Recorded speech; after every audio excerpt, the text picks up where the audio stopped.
It's now time for our main event with your host, Chris Tetrold Blaine. Welcome to Once Upon a Turnbuckle.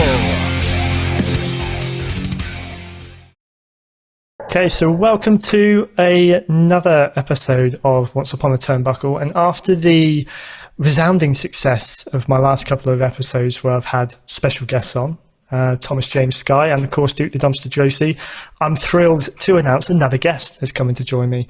And this guy, I can't wait to really delve into the things he's done, because sort of looking at we'll talk about it anyway, but he's done some remarkable things. He's got in-ring experience of a different kind behind the microphone. So I'd like to welcome to the show voiceover artist and, of course, wrestling ring announcer, Brad Storm. Hello, sir. Hey, man, when it rains, it pours, baby. Absolutely. I mean, well,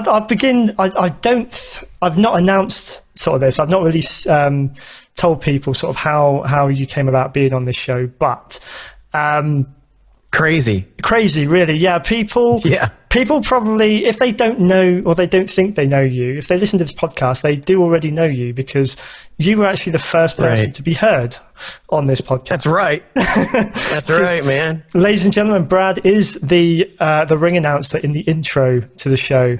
So personally, I just want to say thank you so much for that as well. It's an amazing. I couldn't have asked for anything better, really. To kick. I appreciate that. Fiverr is. I'm starting to move up the ladder in Fiverr, and it's been a challenge, but it's also a good feeling when you can meet people and connect with people that you can provide work for, and they really appreciate what you do. So absolutely, that's always good, man. Just out of interest, sort of, do you, I mean, I obviously came to you and I had something fairly specific, that I wanted to fit in with this podcast. Do you get a lot of requests like that, or do you get to do a lot of different stuff with what you do? I just had a request for try to do an impersonation of Roman Reigns. Oh, wow. Okay. And for a birthday greeting, and to dub it on a video of Roman Reigns. Fantastic. So, I did it, and I gave the guy a couple of copies. And I'm not saying it was perfect, but got the job done. He was happy with it. So brilliant. Just try to take care of my clients, man. Absolutely. That's what it's about. No, and anyone that listens to the podcast,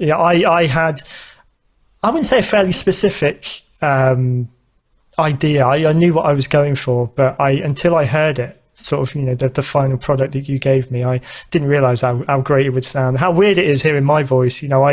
As a wrestling fan, I did dream of being in the ring one day and having someone like yourself announce me sort of on my way. So it's, from that perspective, it's... How come that never happened, man? Me? I could dedicate a whole show to that probably, but no. You should. Upcoming episode, man.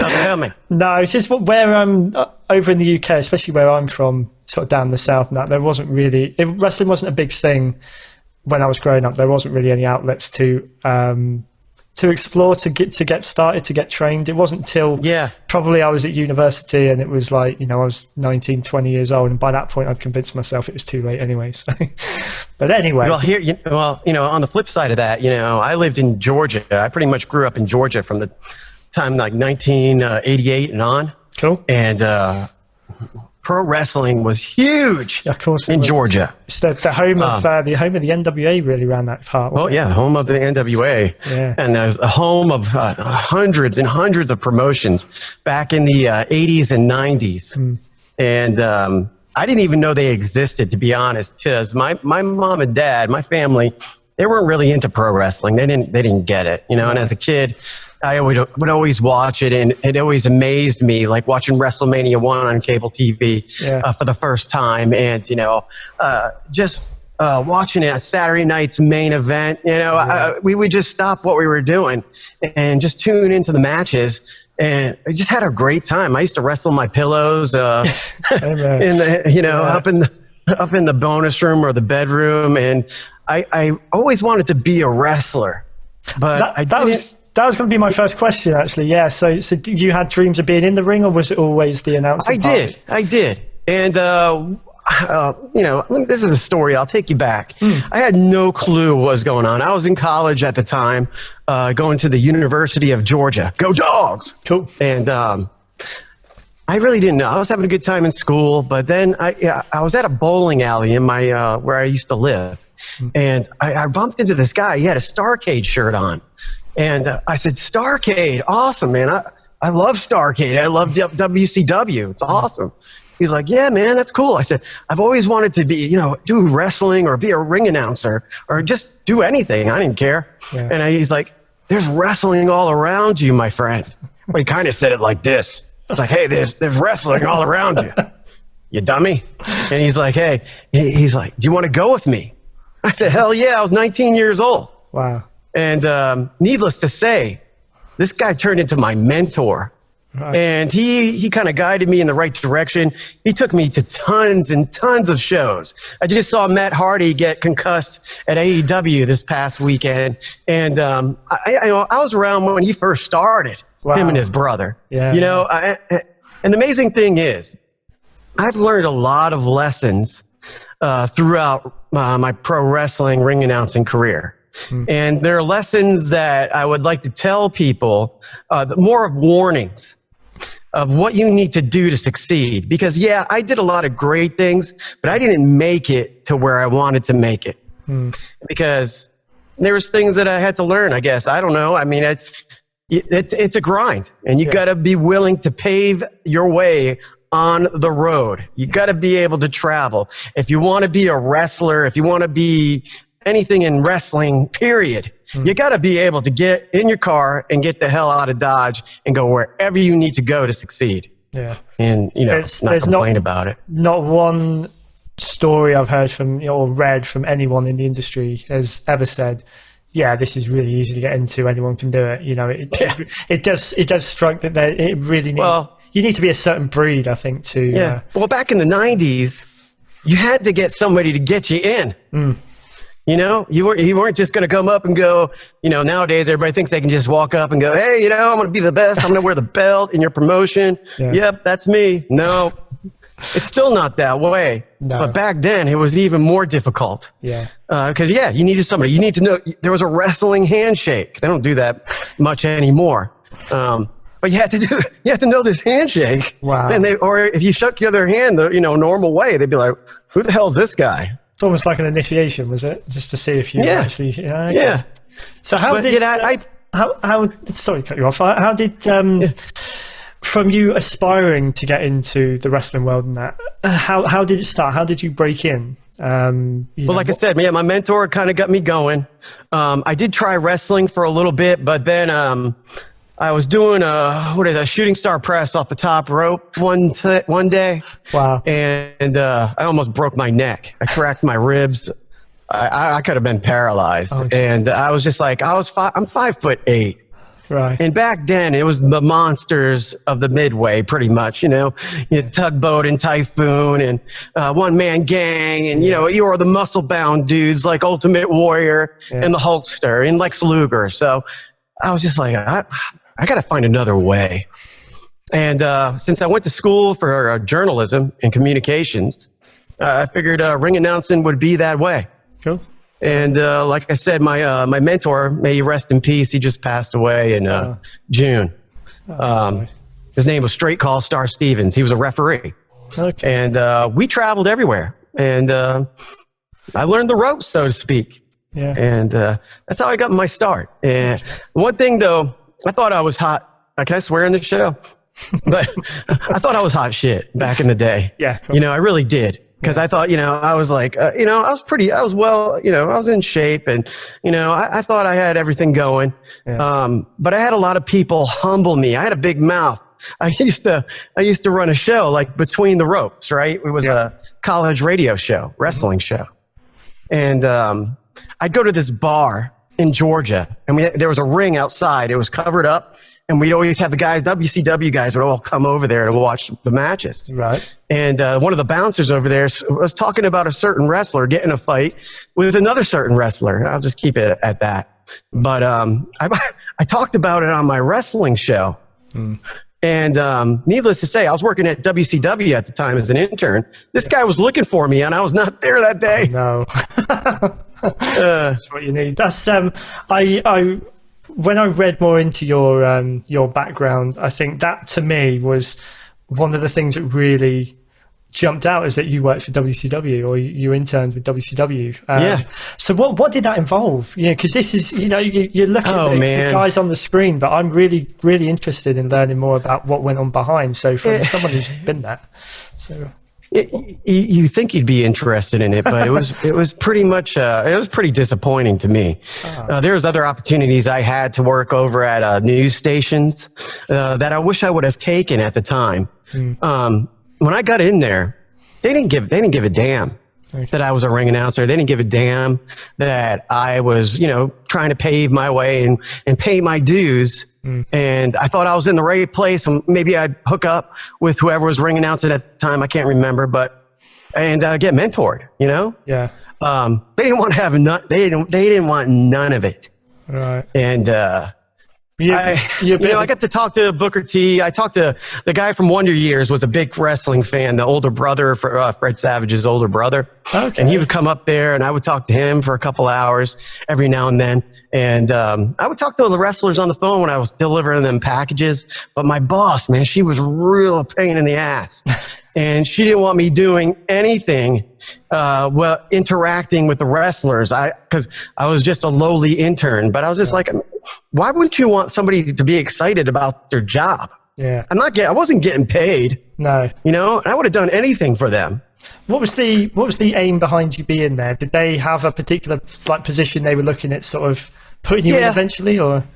And there was when that certain wrestler, it's like this. He goes by the Stuff. You guys can figure that one out by yourself. Yeah. No problem with the guy, but I guess I pissed him off. But right. I was like, I was in a one-on-one meeting with Eric Bischoff, sitting down there, and that's not the meeting I really wanted to be in. I wanted to be in a meeting where he's like, hey man, we're going to keep you around. But I completed my hours for my internship with University of Georgia, but I did a lot of I had to put together title reigns from back in the 70s all the way to the current time. It was 98 at the time. And I was a mailman pretty much. I would deliver the mail. I do all the grunt work, which I didn't care, it was no big deal. But I just thought it was going to lead to something else. And me being active in the indie circuit, I thought they'd care, and they just didn't. No. And it was disappointing. So when I walked out of the door, back in, it was probably November or December of 98. That was the last time I saw that. But I still talked to a lot of the WCW guys, because I used to work at the bar and do the ring announcing for the wrestling they had at the bar, and all the guys would come up there, and I see a lot of them. Cool. Who can you name drop? Sort of any that you?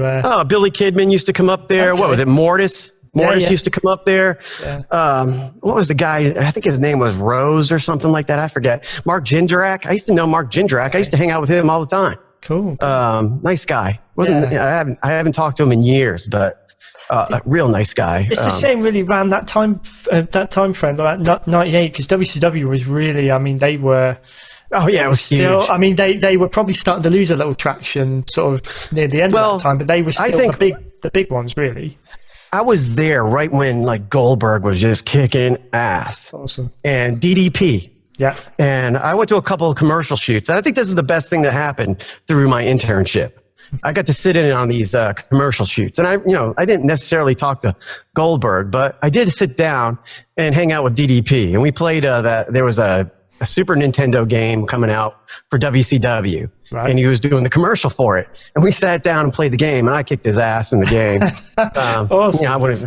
But I thought he was a really cool guy. And, it was really nice when you see these guys, and you especially when I was a kid, and I looked up to a lot of these guys, and then I see them in reality. Yeah. A lot of the times I was disappointed. They say never meet your heroes, don't they? A lot of the time. Well, because a lot of them were on the decline when I was getting into it. Right. They were getting older, and some of them were just hooked on drugs, and it was just just disappointing. Yeah, disappointing. You don't need to. You'd rather just remember what they're like on screen, I think. Yeah, yeah. And at least out of that, you had a sit-down meeting with Eric Bischoff. What was that like? Except for the fact the nature of why you were in there. What was it like? Oh, he was pretty calm, and I was just a pipsqueak. I was nothing to him, right? I mean, I didn't expect him to think any other way. So he just sat me down. He's like, "Your hours are complete." He didn't say nothing about anything that went on earlier, but I figured that was the reason why. Right. But he said, "Hey, it's your time to go." That's it. I think maybe there's one thing that you can hold over Steve Austin there is you got a meeting with him for him to tell you that was rather than do it by FedEx or whatever it was. Yeah. Well, his office was like right across from mine. It was just, okay. It was not a big deal, And when I first got into wrestling when I was like 19, 20, I was in awe of a lot of these guys. But as I started working there, everybody, we did an interview yesterday on my podcast. It's like everybody puts their pants on the same way. Yeah, true. Yeah. So cool. It was a learning experience, and hey, I'll never forget it. No, quite. You were probably in the wrestling world, anyway, one of the hottest places to be. For any experience, I think you can get in that. From my point of view, is amazing. The reality of it too is they went under, so I probably would have lost my job down the road anyway. Exactly. Yes, the silver lining. So what happened after them? What laid ahead with you? Immediately after, or what did that lead to when you sort of left the WCW bit? Well, I graduated from college, and my Between the Ropes show ended. So I just continued to get on the road and work for all these different promotions. One of them was the International Wrestling Union. This was run by Don the Moose Lewis, and it was in Georgia, and he had endless pockets, so he would get all these big time guys to show up to these events. But the bummer thing was, man, I'd be calling play by play with a guy named Todd Wimbledon. And Todd was, he was working at a radio station at the time over in Georgia, and he was really good. And I was just trying to get, figure out what the hell I was doing, but play-by-play wise, because you really didn't have anywhere to practice that outside of muting your TV and, calling the matches that way. Yeah. And so we had some good chemistry, but there was no fans. It was like everywhere. You try to promote these things. We would go to bars and try to promote the wrestling, but still, man, there'd be like 15 people, and they just lost his ass on that. And when you start out, if you're interested in starting out in wrestling or doing anything in wrestling, you're probably going to run into that. Yeah. You are. And, and even now, and this is a big thing to me too, that really fires me up. People doing this wrestling for free. Yeah. Or people doing ring announcing for free. Yeah. Yeah. Especially if you've, fine-tuned your craft. Yeah. It's kind of a slap in the face to everybody that wants to get paid. Yeah. If you went to, there's so many schools nowadays you can get professionally trained. You just got to watch out for the ones that are going to rob you blind. Yeah. And the ones that are actually going to train you. Yeah. You probably gauge what your experience is going to be based on that, really, don't you? Yeah. Well, yeah. And you're not going to get rich off of it you're not going to get rich on the indie scene unless you come from up top and you come back down. Yeah. You're not going to get rich probably that way either, but you're going to make some money.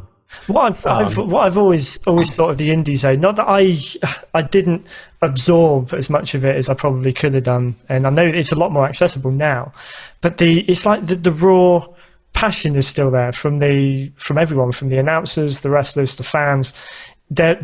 I feel it's a lot more loyalty to the indie scene, and it feels a lot more real than if you watch the big.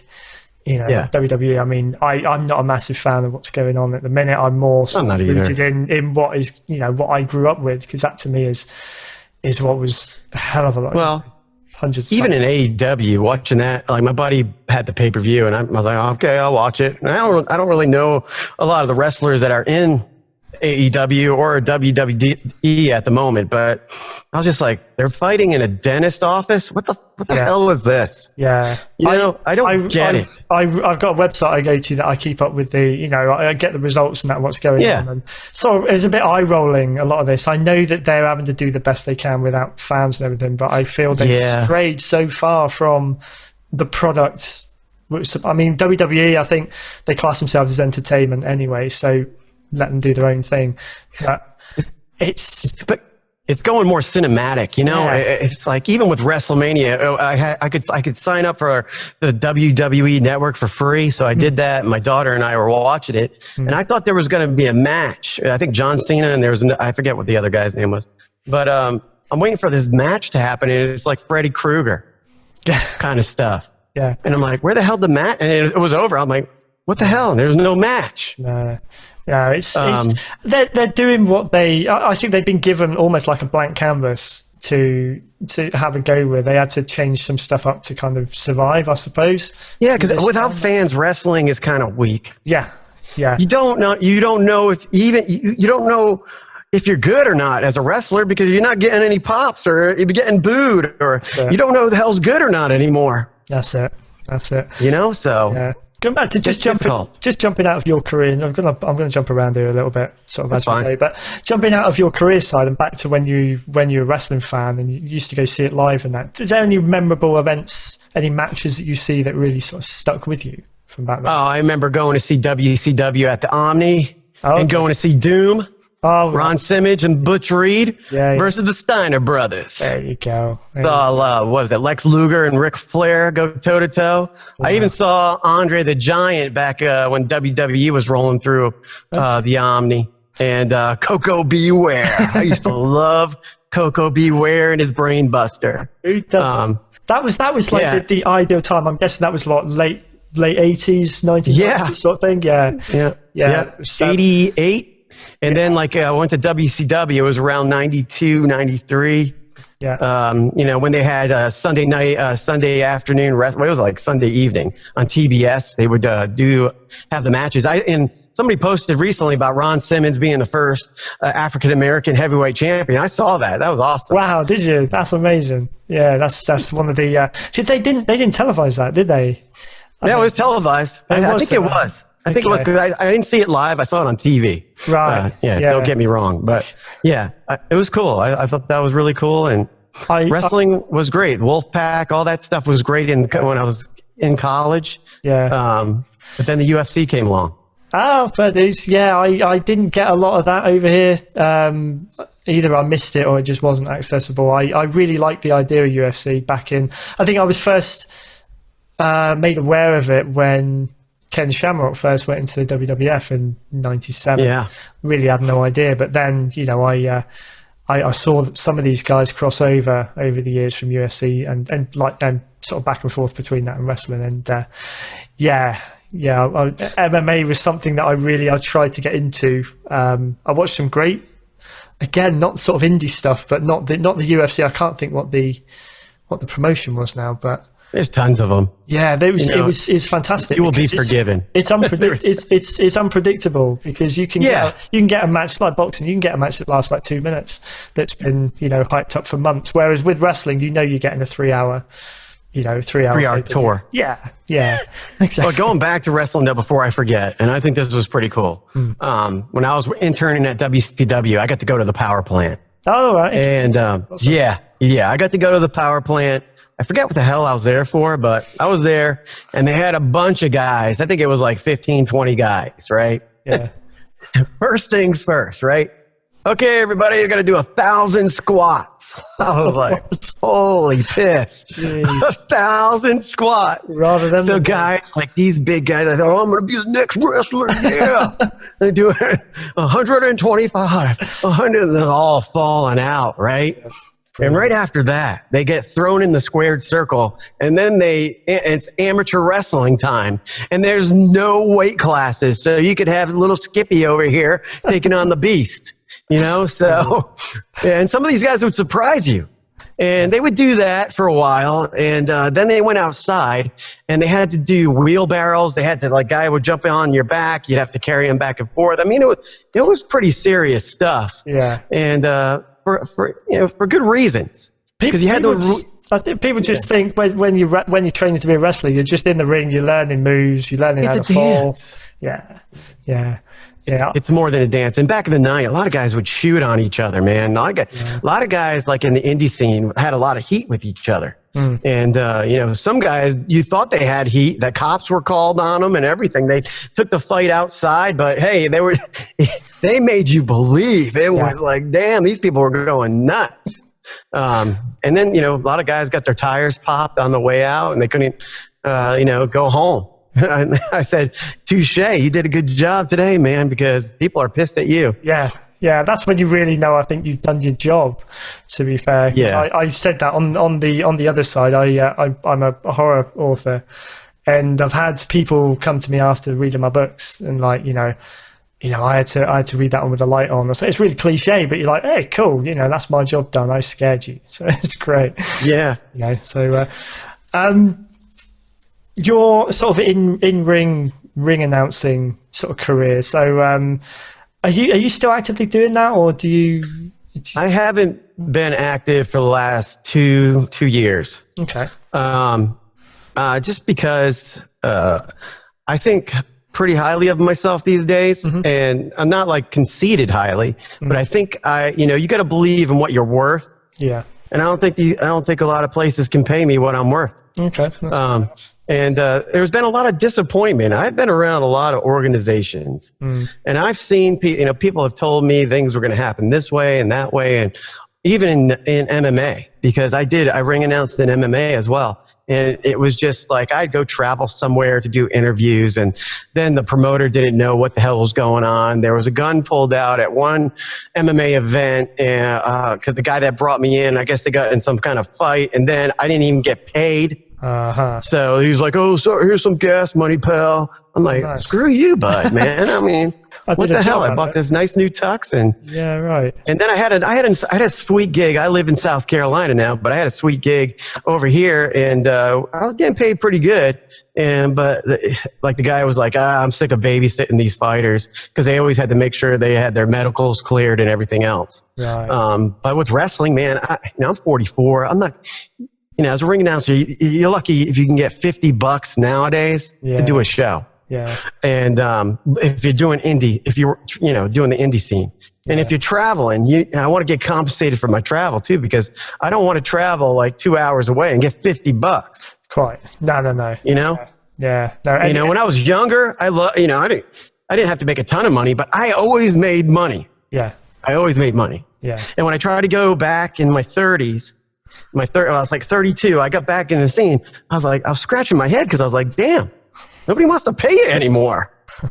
What's going on here? I don't know if it's the people within the industry obviously would appreciate the work that goes into it, but yeah, I mean, I think a lot of it from my point of view is all directed at the people in the ring. As long as they're getting paid for what they're doing, they're the ones that people come to see. But there's so many more people that you see in the ring, the announcers and everyone, but everyone else as well that deserves to be paid for what they're doing. You don't understand. Yeah, you got to understand that a good ring announcer helps the promoter move the show along. Yeah. So like the promoter's got a shit ton to think about. And when you're back there in the back, back in the 90s. You didn't have Facebook to go reach out to these wrestlers to see how much they weighed, see where they're from, and see what the hell they were, what they wanted to be called. And you didn't have any of that. So you're back there, taking notes, and you're like, oh shit, trying to get everybody, together. Yeah. And sometimes there'd be injuries in the ring. Sometimes the ring would collapse. Wow. I mean, we had turnbuckles explode, and I'm responsible for keeping the people entertained so they don't leave. Yeah. So there you go. That's what a good ring announcer does. Yeah. Are there any?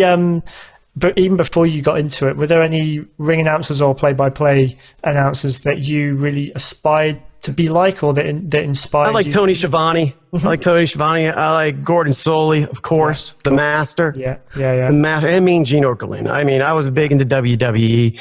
That was the first. That's WWF at the time. That was my first interaction with wrestling. Yeah. And, in Georgia, bro, this was cool as hell. Yeah. Back in the 80s, they had Saturday night it was like Saturday night wrestling, right? Yeah. 8 hours of wrestling on TV.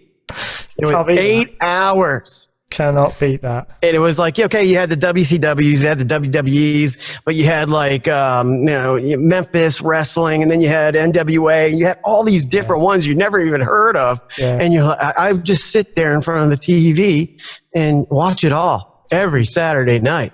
It was Joe Pedicino and Bonnie Blackstone. Look them up. Okay, I think I've heard one of these names before. Actually, the first one. I'm not going to attempt to. Joe Pedicino. He was around the wrestling scene, especially in Georgia, because they had Georgia Championship Wrestling as well back in the day. I think Tony Atlas was over there and everything. I've watched. Is that where? I might be getting my history mixed up here. But in Georgia, did you have? It was Jake Roberts and the Road Warriors as the Legion of Doom with Paul Ellering. Jake Roberts was over there. Yeah. Jake Roberts is from Georgia. He's one of my.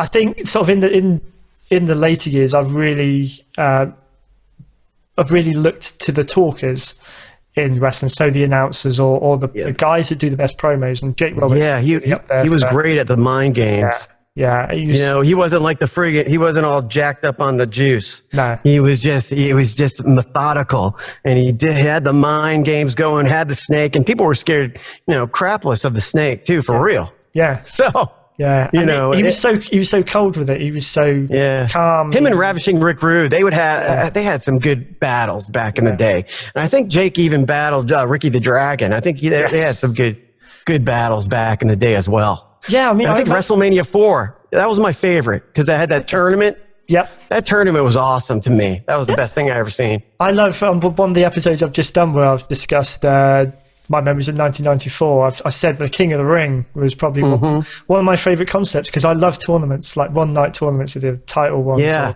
King of the Ring. I don't know, because even though if you kind of squint, you can probably predict the winner, it's still exciting because there's still some surprises in there. And nowadays it's because of social media and everybody's on like Raja Wrestling and everybody else. They're all like, already telling you, I know who's going to win, and it just kind of sucks the wind out of everything. In regards to wrestling. I'm so pleased that social media wasn't around in the late 80s, early 90s, because I think, like you say, the buzz wouldn't have been there. One of my most favourite events, being a Brit as well, was SummerSlam 92. When they came over to Wembley and that. And I think had any kind of cover been blown that, the Bulldog was going to win that night, it wouldn't have been quite as magical as it was, I love the British Bulldog. He was one of the best. Davey Boy Smith, and he was. They were both. Yeah. The tag teams back in the day. I loved Demolition.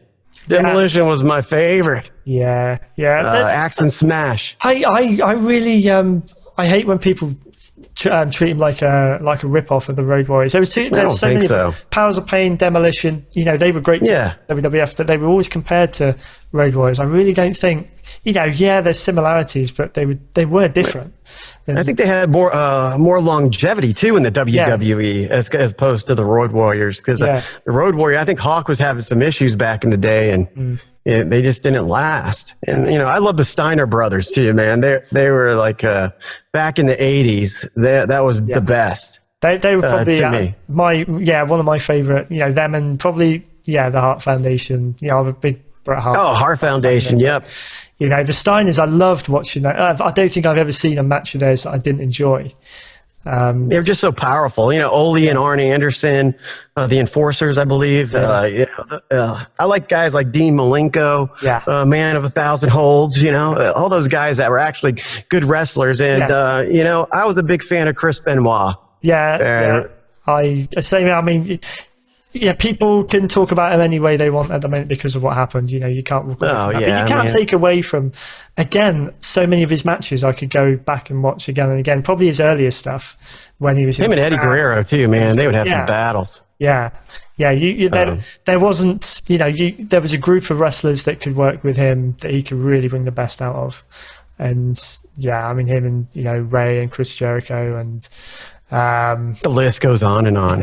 He was great, you know, and it's a shame that he was a Wolverine. There's so many of these that will not be replaced, that unfortunately, you know, the guys around nowadays won't have them around in the locker room to learn from, you know, like probably others did in the day. But there was a lot of hazing going on back in the 90s too. I mean, you talk about you have to know somebody, and then a lot of times there would be, not so much with me being an announcer, but with the wrestlers, there's some weird initiation stuff that was going on in certain places. So I was just like, man, I mean, what's it going to take? And some of these guys had to go through things, and they still didn't really get any recognition. So it's like, was it worth it? No, quite. Yeah. I'm sure they'll take something from it. But there's stars like when I was chatting to Duke Tracy. You know, I grew up watching him. Looked like he was having a blast on there, but then he tells the other side of the story, sort of when he left and what happened to him afterwards. And you know, there probably are some out there that really not regret what they did, but you're glad to leave it behind. Sort of thing. Well, you got to. Hopefully, it's a lesson learned. And you know, when these guys have millions or thousands of people screaming their name, or just screaming in general, you're there. You got all that excitement. You're jacked up, and then it's gone. Because you said, okay, if you don't want me, get rid of me. And you're like, damn, they called my bluff. So it's like, maybe I shouldn't have said that. You know, so that's why I say it's good to just keep your mouth shut and just listen and learn. Especially as a young wrestler, ring announcer, learn from the people that know where they're going. Because I had another example of a guy, I was doing a show, and this guy, I didn't know him from Adam, and he came up to me, he's like, hey, you know, you can take your mic, and if you place it a certain way, you'll have more inflection. And I was like, hey, you don't need to tell me what to do. I've been doing this for like 5 years now, you know. Don't tell me what to do. Needless to say, the guy knew everybody in wrestling. And I had to eat some humble pie. And I was just like, I apologized to him that same day. And a matter of fact, now, you know, this was back in like 2001. So now, I still talk to the guy. And I still say, I really appreciate, you know, even though I didn't make it where I wanted to go, you taught me a valuable lesson. And that lesson is to respect the people that have paved the way in front of you. There you go. And that's learn. And that's the best way to be. You know, some people go out there and they probably, like your first instinct was then, you know, you shouldn't be telling me what to do or whatever. But they in their early 20s. They don't learn from that. They just carry on being like that with tons of other people, and then they realize they either get to the top and then fall down because they've not really got anyone watching their back because they've been a complete arsehole, or it all falls apart because they haven't listened. And it doesn't matter how much you know. Even today, I could learn something as a ring announcer. There's always something I could learn. Absolutely. And because if you stop learning, especially in wrestling, you're just not going to make it. And you could have the best physique.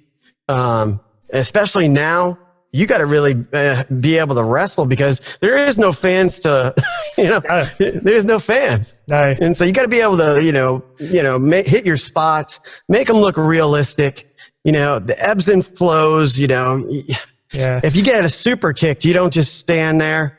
I remember I saw that, was it Tales from the Ring with New Jack, where the guy didn't sell? Yes, and if you got to pay for it.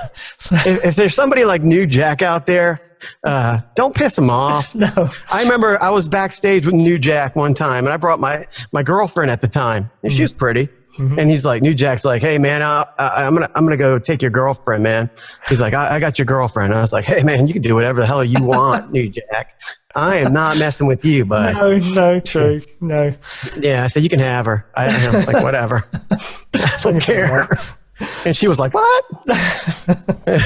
So, one final question before I will go. Just quickly discuss other things outside of wrestling. What would you prefer if you had the choice to go back? Would you do play-by-play outside the ring, watching, or would you want to do the in-ring sort of announcing? I would like to call it play-by-play. I really enjoyed it when that place I was talking about with the ring, with the shade over it and everything. All the guys used to come up there. Yeah. I knew the owner, and he opened up a wrestling school in Georgia called WWA4.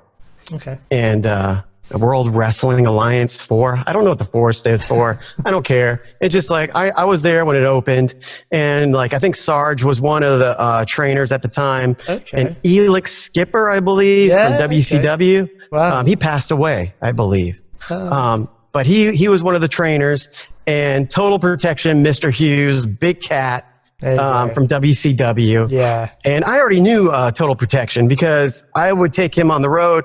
I had a Firebird at the time. All these guys, all these huge dudes would get in the car. I would take them around to all these shows.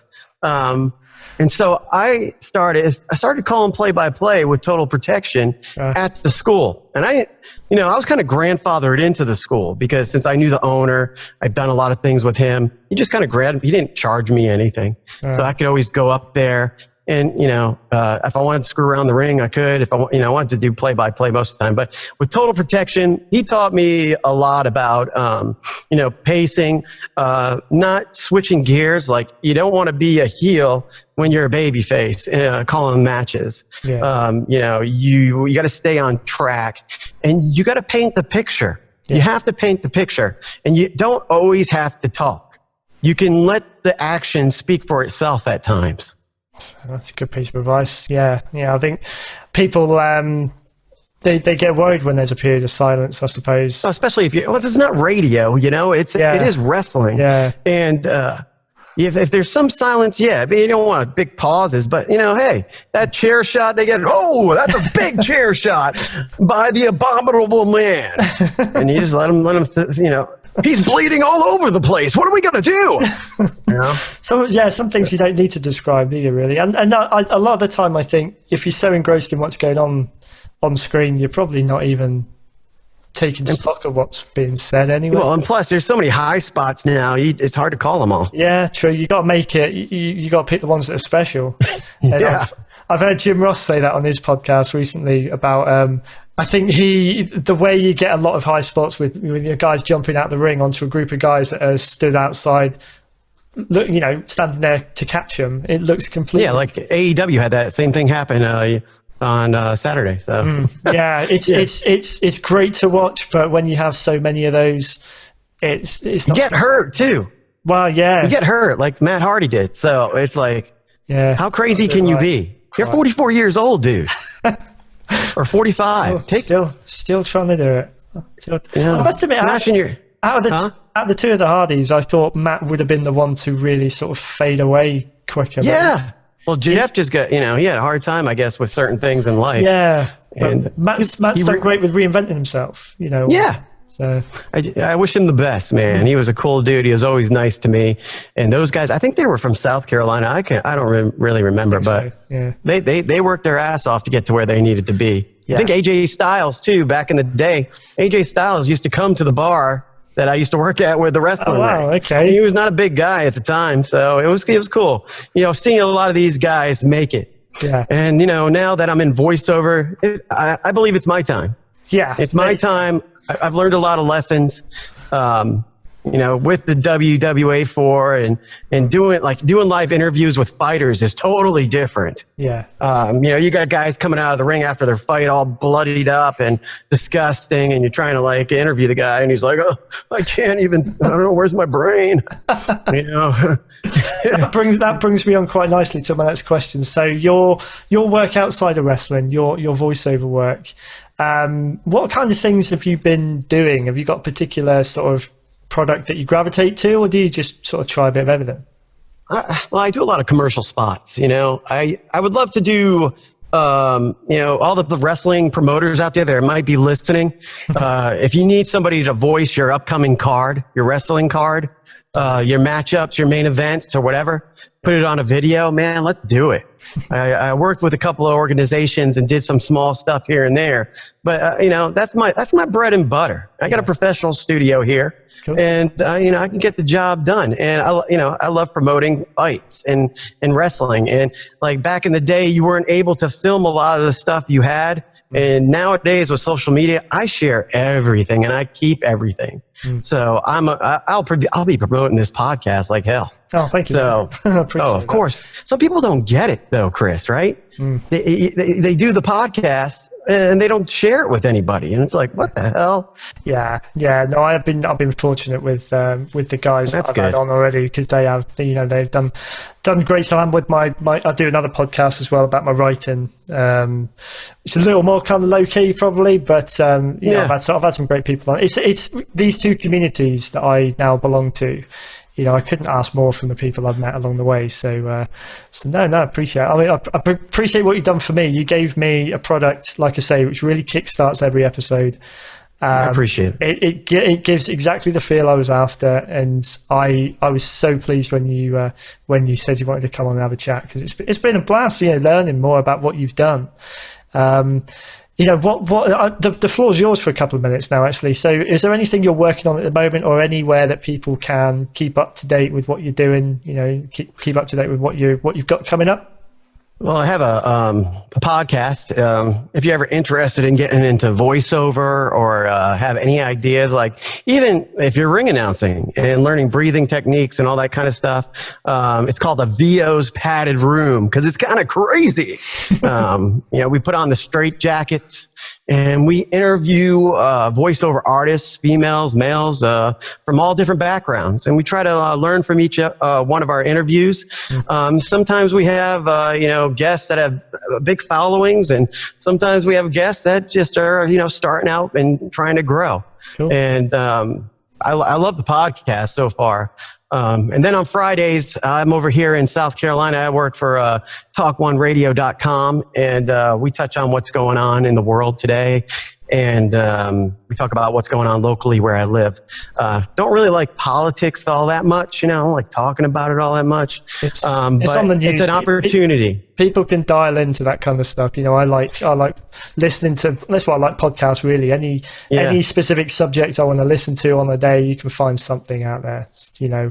Well, the guy gave me an opportunity to be behind the mic. And I was working for the radio station over here, and you think, people think, well, hey, I'm in my 40s, I'd be a DJ, and that's not what my expectations were. I knew that thing I would have to start from the bottom, and I was pretty much driving the van around and taking the DJs everywhere. But hey, I picked their brain. I try to learn from them, and I've learned some social media tactics and strategies from one of the main DJs at the radio station, and with the Talk One Radio. I'm behind the mic, and I'm not going to say no to that. I need every opportunity to be fresh. That's cool. So there you go. So plenty of places. Where can people find you on social media? Have you got a page that people can track you down?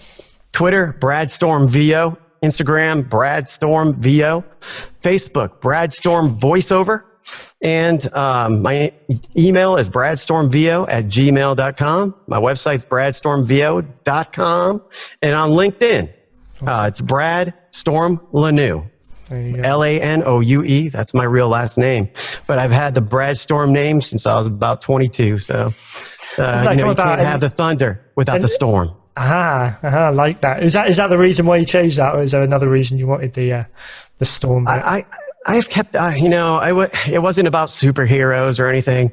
I just like lightning. I always liked, the bad weather and everything. I went by Bad Brad when I first started, and that was kind of like Garbage Pail Kids, So I was just like, okay, maybe I need something maybe cooler. And I was just thinking one day, because we used to do live play-by-play on the mic, and the wrestlers could hear it, Okay. So yeah, it was kind of different. Some promotions liked it and some didn't, but I didn't care. If you gave me the green light, I was going to do it. Yeah. I was just thinking one day, I'm like, Brad Storm, that sounds pretty cool.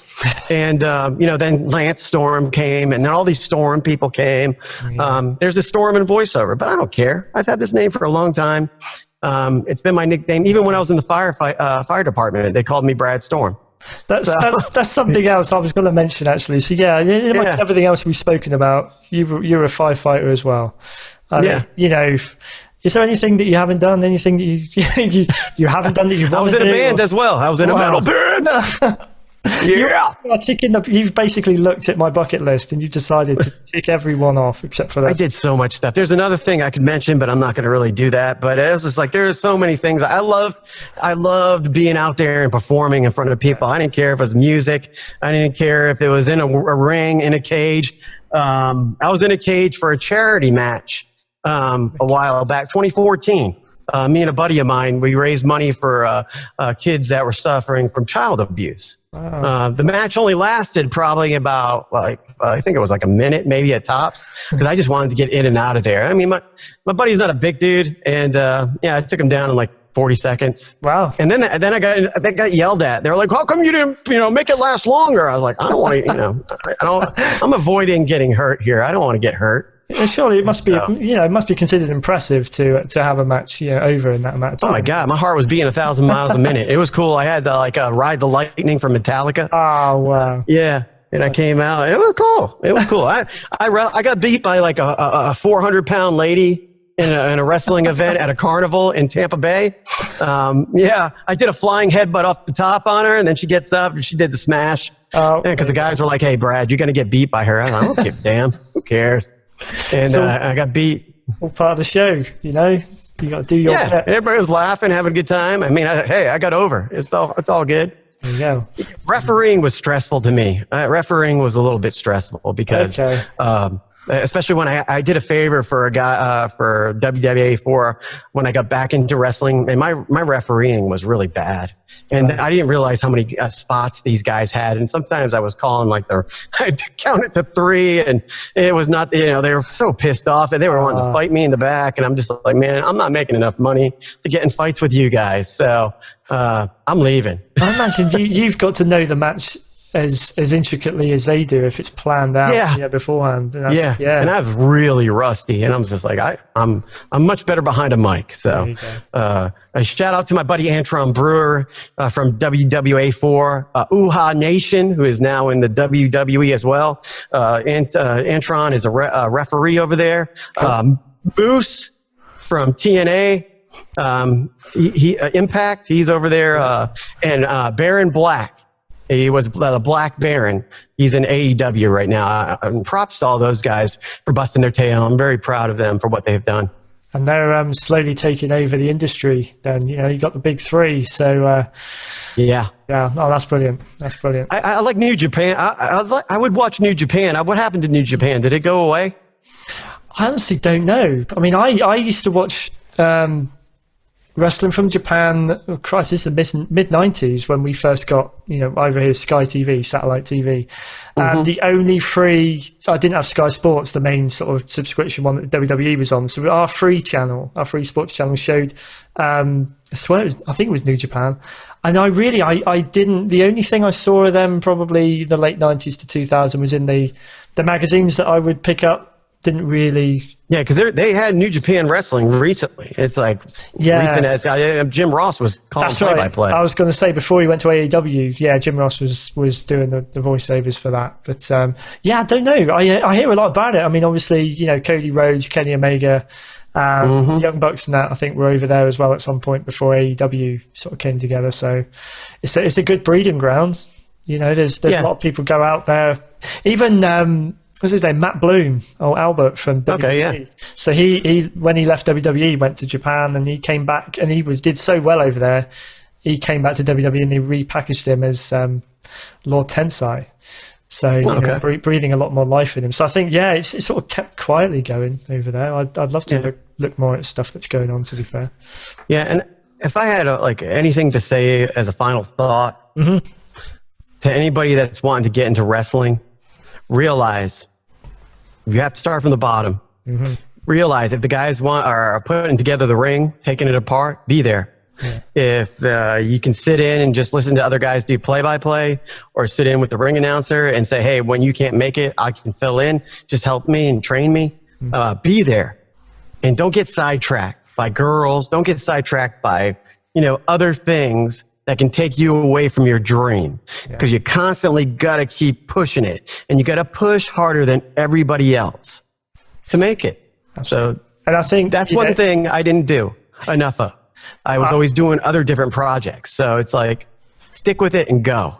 But you've been able to go through it. You've come on here today. You can see all of your experiences within the wrestling world, and you've been able to pass on that bit of wisdom. So, that to me is pretty cool. So I worked with Abdullah the Butcher too on his show for a New York Minute. I bet. So Yeah, I was afraid of him though. I bet. There was a few wrestlers that I used to watch, and I would be fearful for the guys that they would be up against. Yeah. I think I watched Halloween Havoc '91 when Abdullah was on there in a match, teaming with Cactus Jack and a couple of others against Sting and the Steiners. I was like, Christ, seeing that, like, my favourite guys in there up against him, I thought, yeah, I really hope they survive this. Him, Tommy Wildfire Rich, kind of made me pee my pants a little bit, and because he was crazy too. There's a lot of guys that were made you uneasy, and you always were worried that you'd mess up their name and they'd come kick your ass or something. But it was all good, man. I had a good time. That's amazing. Listen, man, I really, really appreciate you coming on. Thanks for having me. I could probably sit here all day and sort of pick your brains on stuff, but we'll have to do it again sometime. Yeah, let's do it again, man. Yeah, cool. Thank you so much. Listen, good luck with everything you're doing. I hope all the listeners track you down, social media, listen to your podcast, and go over to if you want a kind of intro for your project like I've got, head over to Fiverr. Okay, definitely. Yeah, absolutely. But no, thank you so much, mate, and we'll touch base again soon. Yeah, just remember, punch every day in the face. I'll talk to you later, my friend. Cheers, mate. If you enjoyed this episode, please take a moment to like, share, and hit the subscribe button. Also follow us on Facebook and Instagram at Once Upon a Turnbuckle to keep updated about all future shows.